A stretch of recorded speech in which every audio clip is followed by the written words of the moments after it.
What if Jinu spent 400 years believing he killed his own mother and sister, when they were actually alive the whole time? What if those two different flashbacks of Rumi as a child aren't continuity errors, but two different children? And what if the ending of this movie was drawn on a wall in the very first scene? Here are 12 hidden details from K-pop demon hunters that most people completely missed. Let's get into it. If Jinu is your favorite, drop a heart in the comments. Rumi fan, hit subscribe before we start. This one is going to make you rewatch the entire film differently. In Rumi's backstory, we see two separate childhood flashbacks. In the first one, around age 6 or 7, she clearly has demon patterns on her hands. But in an even earlier flashback, those patterns are completely gone. No markings, nothing. Most people assumed that was an animation inconsistency. It's not. In the original storyboard sketches, Rumi actually has a twin sister. One twin has demon eyes and full markings. The other is completely human.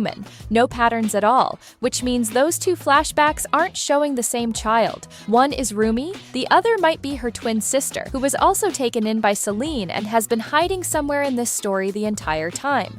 Pay attention to the exact words Mira and Zoe use during battle. And send those disgusting demons back to the depths where they belong! Send them back to the depths where they belong. Not destroy, not kill. Send back. Every time Huntrix defeats a demon, they're not eliminating them. They're banishing them to the other side. The pink glitter effect isn't death. It's a one-way door back to the demon realm, which means when Mira and Zoe take down the Saja boys at the end, they're not gone. They're just on the other side of the barrier, waiting. And Jinu, he doesn't get banished at all. His soul goes directly into Rumi's sword. He's not dead. He's sealed inside the one object she carries with her everywhere. Then look at the final shot. His spirit animals, Derpy and Sussy, are still there, sitting next to a sign that literally says, "Come back." That's not background decoration. That's the creators telling you directly, this isn't over.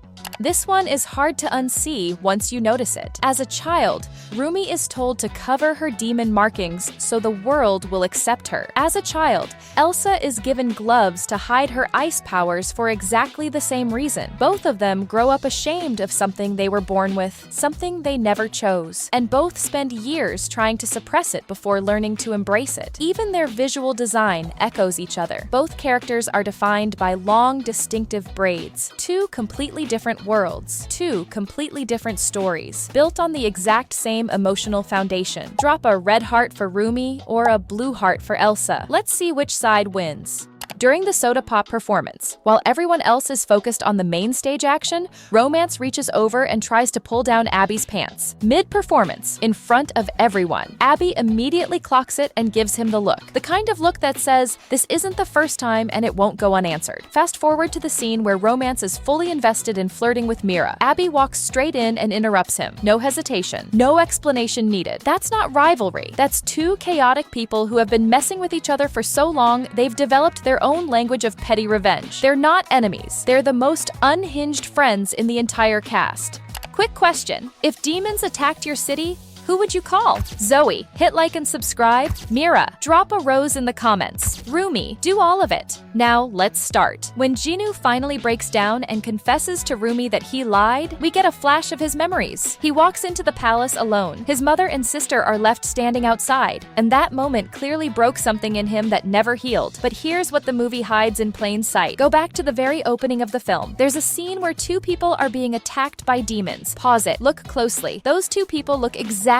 like Jinu's mother and sister. And here's the part that changes everything. They weren't killed. The hunters saved them. Jinu spent his entire existence carrying the weight of believing he abandoned his family to die. He never knew they made it. He never got to find out. And that guilt is the exact wound Guima used to keep him loyal for 400 years. Zoe never goes anywhere without it. Concert, battle, casual hangout, the arm pouch is always there, and the movie never explains it once. Fans have been theorizing ever since. Some think it could be an insulin pump, which would also explain her constant relationship with food throughout the film. Others think it's just a personal bag she keeps close. But the fact that it's never addressed, never shown, never mentioned, in a film this deliberately detailed feels intentional. Is it a character quirk or a setup for something the sequel finally reveals? The answer is still wide open.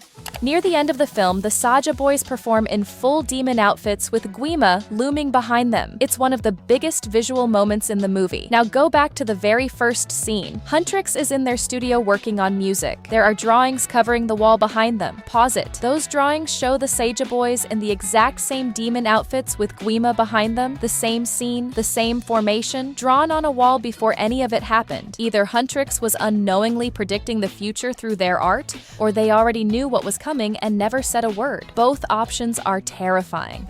The whole movie, everyone calls him Abby. The fans call him Abby. He's even holding a sketch at the fan signing that says Abby on it. It feels completely official. It's not his name. Near the end of the film, easy to miss if you're not paying attention, Mira punches his picture and says, I hate abs! Girl! Not Abby, Abs. And if you check the credits, that's exactly how it's listed. His actual name is Abs. Abby was a nickname the whole time. The entire fandom has been calling him the wrong name since the movie dropped. At the beginning of the film, the hand-moon barrier is golden, pure, perfect, exactly what it's supposed to be. But by the end of the movie, it's a full rainbow. Most people assumed that meant something went wrong. It didn't. It meant something changed. Watch the barrier throughout the film. It shifts color based on what Rumi is feeling internally.